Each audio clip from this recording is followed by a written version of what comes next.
Regulasi penyisian grup Piala AFF 2022. Pelatih Thailand akui timnas Indonesia berbahaya dan menakutkan. Pemain keturunan timnas U20 yang gagal dinaturalisasi.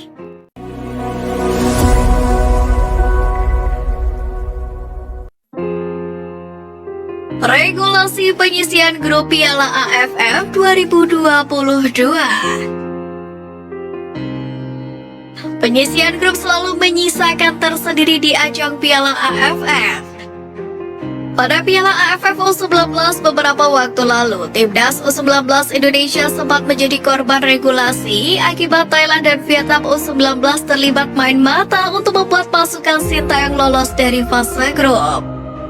Di Piala AFF 2022 kali ini, Indonesia akan kembali berhadapan dengan Thailand dalam babak penyisian grup. Menurut peraturan dari penyelenggara turnamen, jika ada 2 atau lebih tim dengan poin yang sama, maka akan ada 3 kriteria utama pemeringkatan. Kriteria yang pertama akan dilihat yaitu terkait selisih gol dari setiap tim. Jika situasi masih sama, jumlah gol yang dicetak dalam pertandingan penyisian grup akan diperhitungkan. Apabila 2 kriteria di atas seimbang, hasil konfrontasi langsung atau head to head antara tim yang dipertimbangkan akan dimasukkan untuk menentukan peringkat. Namun jika ketiga kriteria tersebut masih tidak ada perbedaan, penyelenggara akan memiliki rencana khusus lainnya. Dalam hal ini, kedua tim harus bermain di lapangan. Akan segera dilakukan adu penalti untuk menentukan tim yang lebih unggul. Tapi jika 2 tim sedang tidak bermain di lapangan yang sama, maka poin disiplin atau fair play atau kartu kuning atau merah akan diperhitungkan. Ketika semua statistik masih sama, penyelenggara bakal melakukan pengundian tambahan untuk pemilihan tim yang unggul. Tentu pengundian tersebut sangat kecil kemungkinannya, namun itulah yang perlu diketahui para pecinta sepak bola sebelum menyaksikan gelaran Piala AFF 2022.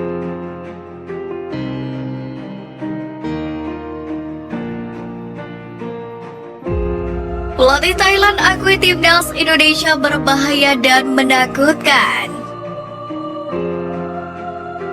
Piala AFF 2022 yang akan bergulir tinggal menghitung hari membuat pelatih Thailand Mano Polking mengakui timnas Indonesia adalah tim paling menakutkan di grup A.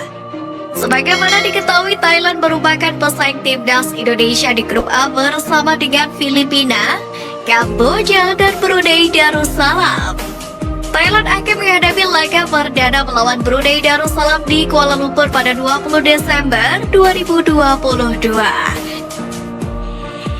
Setelah itu, tim Gajah Merah akan melawan Filipina di Tapasa Stadium Pathum Thani 26 Desember 2022. Kemudian baru menjalani laga tandang melawan timnas Indonesia di Stadion Utama Gelora Bung Karno pada 29 Desember 2022. Serta laga terakhir menjamu Kamboja di Tapasa Stadium pada 2 Januari. Mano Polking sendiri menilai bahwa ia harus mendapatkan 3 poin pada laga perdana melawan Brunei Darussalam. Sebab timnas Indonesia disebut bisa menghadirkan kejutan bagi skuad asuhannya. Adapun Indonesia itu adalah tim yang paling ditakuti dan berbahaya di grup kami. Kami berbicara dengan pemain bahwa kami harus langkah demi langkah. Sekarang kami harus meraih 6 poin dari 2 pertandingan sebelum bertandang ke Indonesia. Supporter Indonesia akan memenuhi stadion dan menekan kami, kata Mano Polking dilansir dari media sosial Changshu.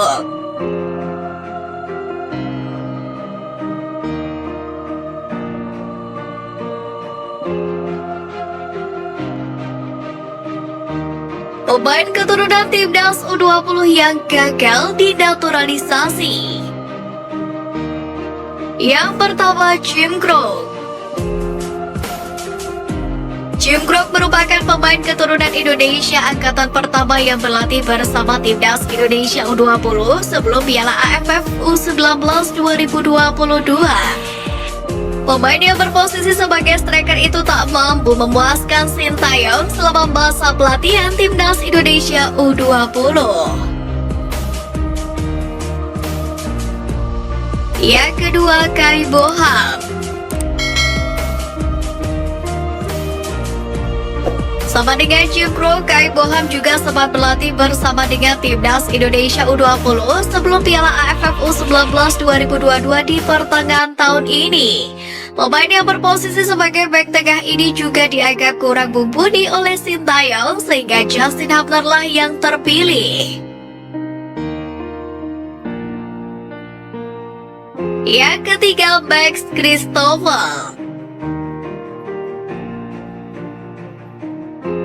Pemain film 2 U18 Max Christopher juga merupakan pemain keturunan angkatan pertama yang berlatih bersama dengan Timnas Indonesia U20.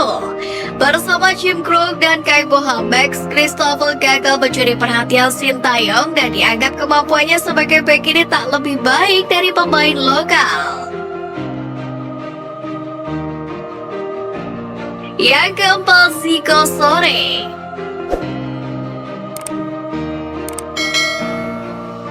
Berbeda dengan 3 nama di daftar sebelumnya, Zico Sore baru bergabung latihan di Timnas Indonesia U20 saat menjalani pemusatan latihan di Spanyol.